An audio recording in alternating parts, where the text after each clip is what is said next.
Muy buenos días chicos, hoy día vamos a continuar tratando los temas en el área de ciencias sociales, el aspecto de la historia del Perú. En esta oportunidad, como ustedes están observando, vamos a estudiar pues de qué manera se dieron las rebeliones indígenas en nuestro país. Recuerda que estas rebeliones indígenas están dentro de la época del llamado Virreinato del Perú. ¿Ok? Estas rebeliones indígenas datan pues del siglo XVIII. ¿Ok? Entonces, a continuación vamos a hablar de qué cosas fueron o en qué situación, mejor dicho, se encontraba obviamente este virreinato. Antes de que se generaran todas estas rebeliones. Luego vamos a explicar qué cosas son las llamadas rebeliones. ¿Cuál era la situación del virreinato? Recuerda que dentro del Perú estaban los llamados peninsulares, que eso lo hemos visto pues en la organización social del virreinato. ¿Quiénes eran? ¿Ok? En esa época pues gobernaba el rey Felipe V y luego pues lo va a hacer Carlos III. Todas ellas o todos estos reyes, o mejor dicho estos dos reyes, van a aplicar las llamadas reformas borbónicas. ¿Ok? ¿Qué cosa era una reforma borbónica? Pues fue un proceso de cambios promovidos por una dinastía dentro de España. ¿Cuál era? La dinastía Borbón. ¿Para qué? Para reestructurar el imperio español en función a qué? A los avances del capitalismo. ¿Cuál era el objetivo de estas reformas borbónicas? Era lograr pues una mejor explotación de los recursos, ¿en dónde? En las llamadas colonias. Obviamente, en aquel tiempo había una gran cantidad de colonias que poseía pues España. Su economía se estaba estancando. ¿Por qué? Porque se habían quedado en un proceso antiguo. Entonces ellos van a aplicar las llamadas reformas borbónicas. En el siglo XVIII, a mediados de este siglo, pues en Inglaterra ya se producía un gran desarrollo económico, lo que llevó pues a iniciar un proceso llamado,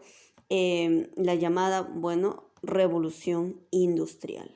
Entonces, como España no se quería quedar atrás, pues va a realizar las llamadas reformas borbónicas. ¿Ok? Entonces, estas principales reformas tenían que ver con la economía. ¿Ok? Sobre todo tenían que ver con la libertad comercial, también con el hecho de la reforma tributaria. Recuerda que en este tiempo ya la principal fuente de riqueza es el tributo indígena. Tenemos allí a la mitad minera, tributo al rey, la mitad en los obrajes, o sea, los textiles, ¿ya? Entonces todo ello va a generar pues una serie de cambios, ¿ok? Una serie de cambios tanto económicos como políticos, ¿ok? Entonces, en aquel tiempo también se encontraba debilitado pues lo que era España. ¿Por qué? Porque dentro de ella también se generaron unas guerras, ¿ok?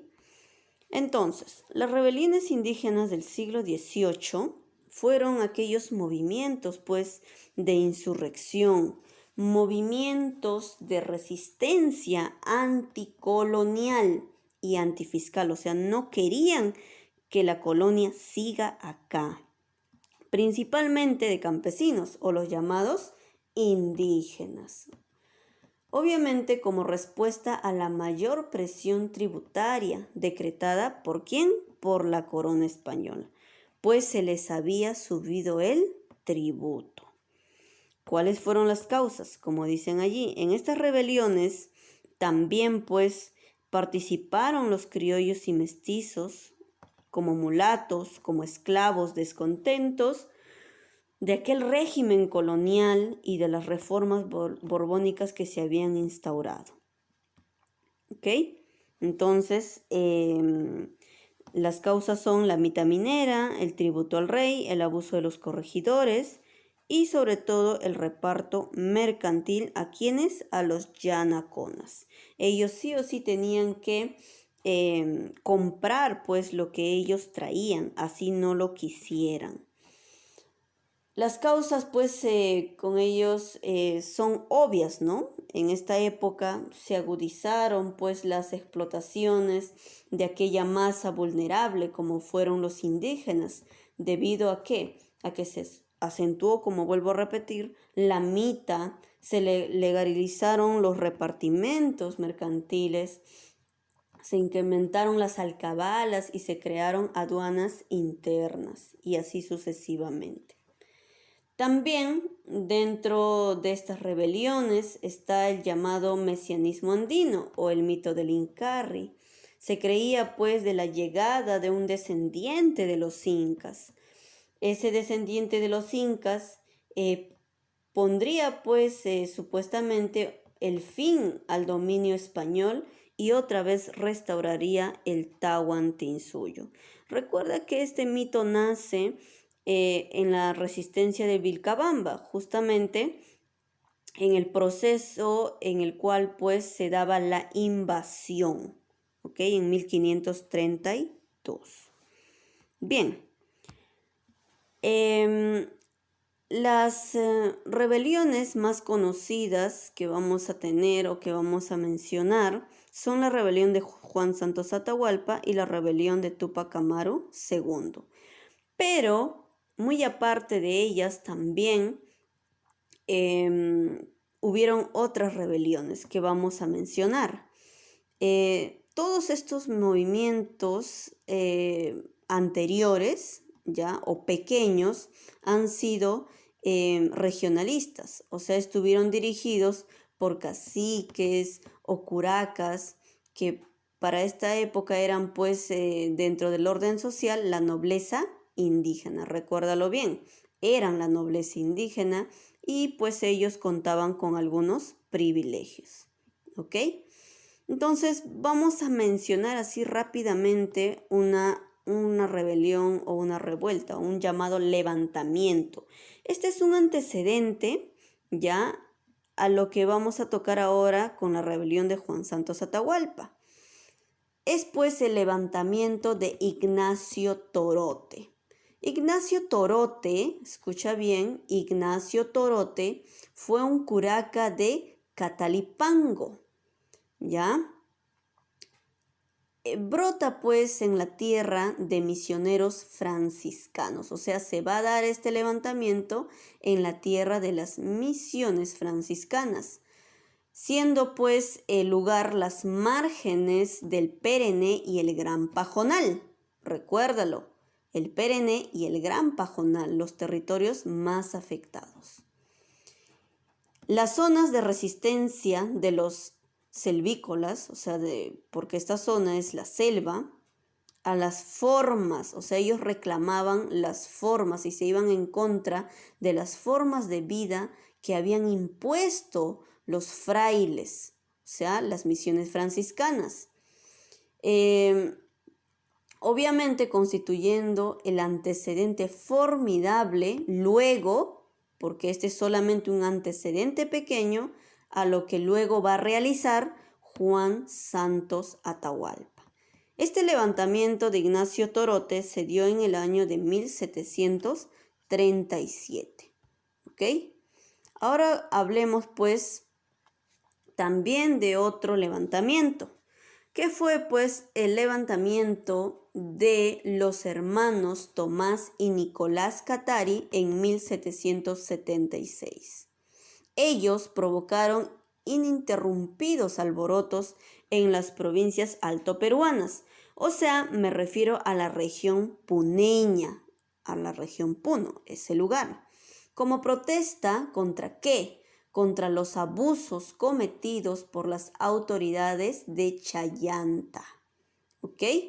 Entonces, principalmente, esa fue la causa de este levantamiento de los hermanos Tomás y Nicolás Catari, así como el levantamiento de Ignacio Torote, como lo de los hermanos Catari, no tuvo, digamos, mayor fuerza.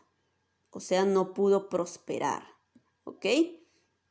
Ahora, pasamos ahora a hablar sobre la rebelión de Juan Santos Atahualpa.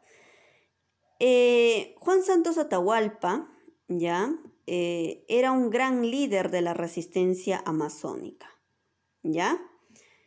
Quien nunca fue vencido por los españoles, ojo, ¿ah? Y llegó a formar un poder nativo independiente del virreinato en la selva central de nuestro país. Juan Santos Atahualpa fue también para algunos indios amazónicos un mesías inca, un salvador de todas las miserias, un hombre que venía a sanar, ¿qué cosa? Todas las enfermedades de la mente y del cuerpo y a traer justicia, paz, libertad. De Juan Santos Atahualpa también podemos decir, pues, que un día él llegó al Gran Pajonal, este quechua del Cusco. Él llegó. ¿Qué decía ser el Inca Atahualpa? Venía vestido de rojo y acompañado de un apóstol llamado Bisabeki, ¿ya? Él parece que era un inca noble, pues él también hablaba latín. Y es probable también que este inca se habría educado, pues, por los jesuitas en el Colegio de Caciques del Cusco.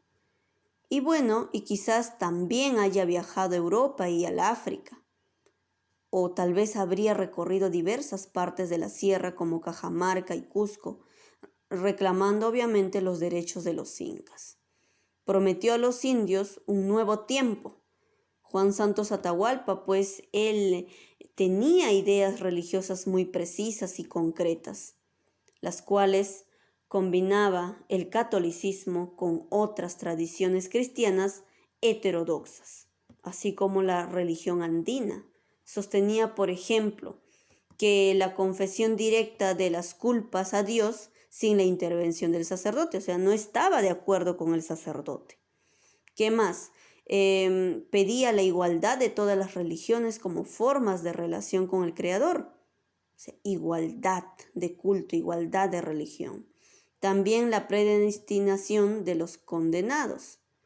Él decía también que a la muerte de Cristo Dios había creado a Huayna Cápac. ¿Para qué? Para que obrase de las mismas maravillas que Cristo lo hizo. Y le puso en el pecho el corazón del Espíritu Santo. ¿Ok? Entonces, esas eran algunas ideas, pues, que Juan Santos Atahualpa tenía. Ahora, las estrategias que Juan Santos Atahualpa realizó, pues, para hacer esta rebelión se basó en primer lugar, en formar una alianza entre grupos amazónicos diferentes. Estos grupos eran como los llamados piros, los conivos, los chipivos, etcétera, etcétera. 2.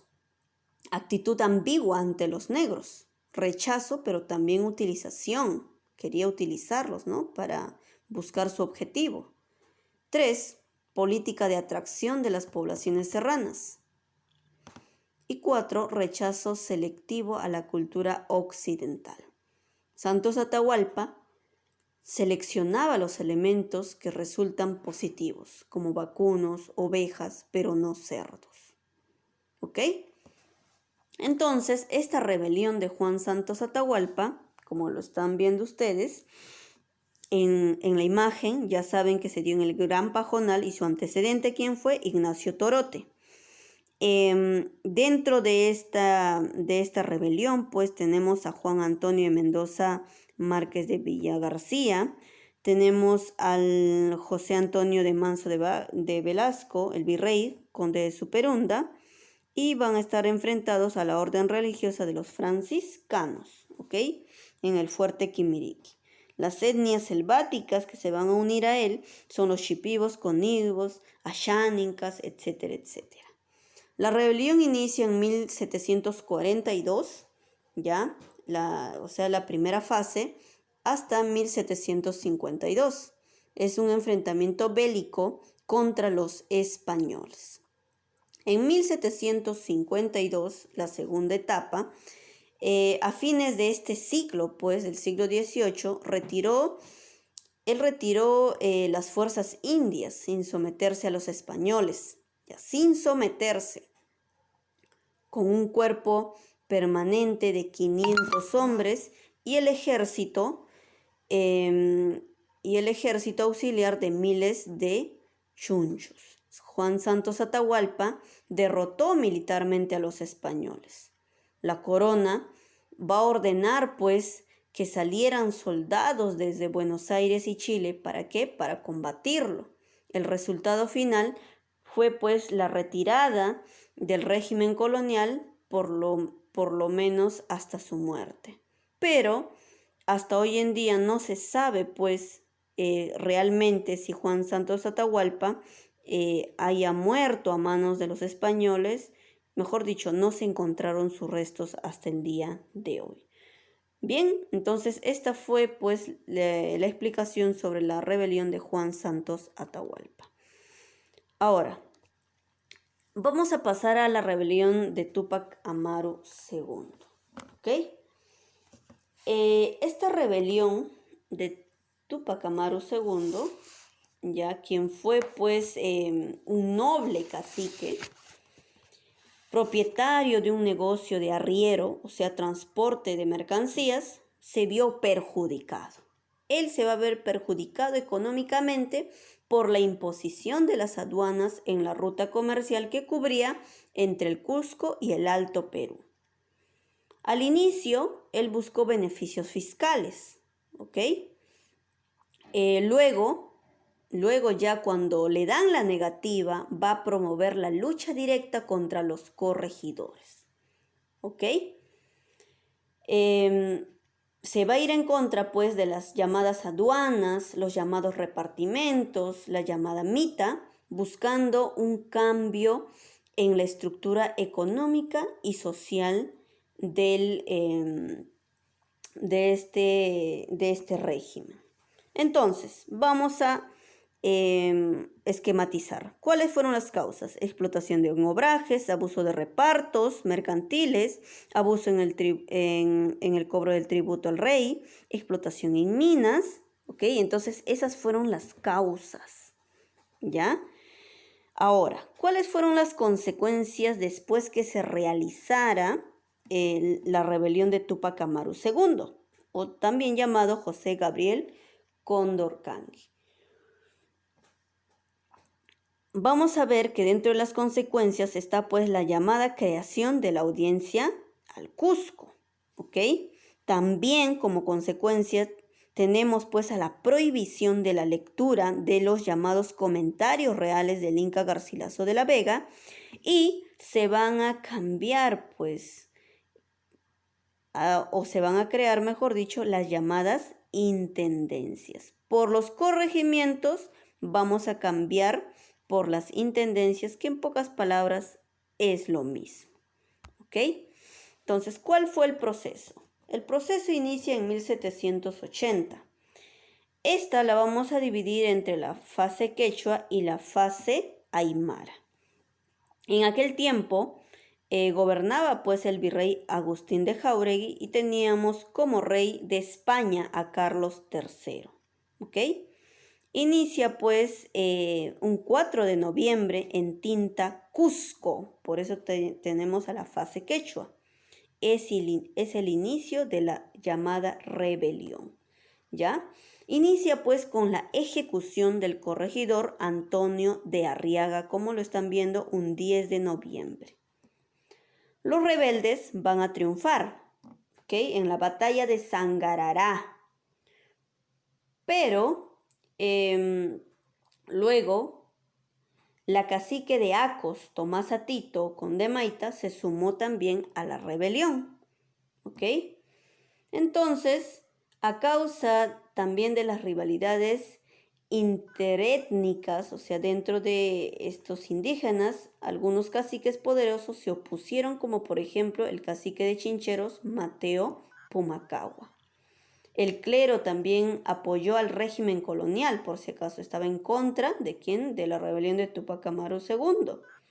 Las fuerzas del virrey Jáuregui y del visitador José Areche pues triunfan en la batalla de Checacupe. ¿Okay? Al final pues Tupac Amaru y sus parientes y también colaboradores fueron ejecutados. ¿Okay? Pero antes de ello, ya saben que él dentro de las batallas ha realizado diferentes obras, como por ejemplo el 16 de noviembre va a decretar la libertad de los esclavos.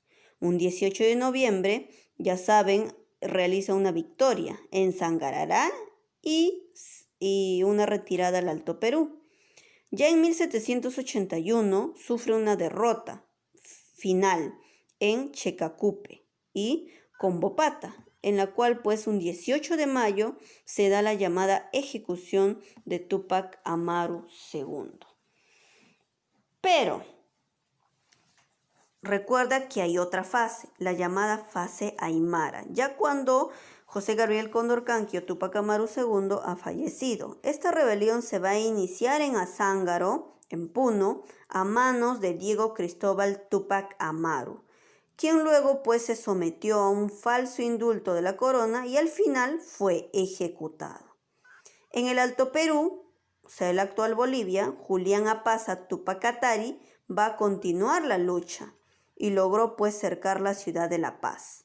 Producto de una traición, Tupac Katari es capturado y va a ser torturado y también descuartizado en la Plaza de La Paz. ¿Ok? Ya saben que las consecuencias tras esta rebelión de Tupac Amaru tuvo varios sucesos. Ya saben que se va a reemplazar los desprestigiados corregimientos por las llamadas intendencias, que al final siguen siendo lo mismo. También se crea la Audiencia de Cusco. Se buscó más control político y jurídico, obviamente, en la región. Se suprime temporalmente la mita, ¿ya? Y se produce la abolición de los llamados repartos mercantiles y también la prohibición de lecturas como los llamados comentarios reales. Muy bien, chicos, entonces mira, vamos a culminar observando esta imagen, este cuadro, pues, de las dos grandes rebeliones, tanto la de Juan Santos Atahualpa como la de Tupac Amaru II. ¿Ok? Ambas están resumidas, la pueden copiar en su cuaderno. Muy bien, chicos, entonces esta ha sido la explicación sobre las llamadas rebeliones indígenas del siglo XVIII. Muchas gracias.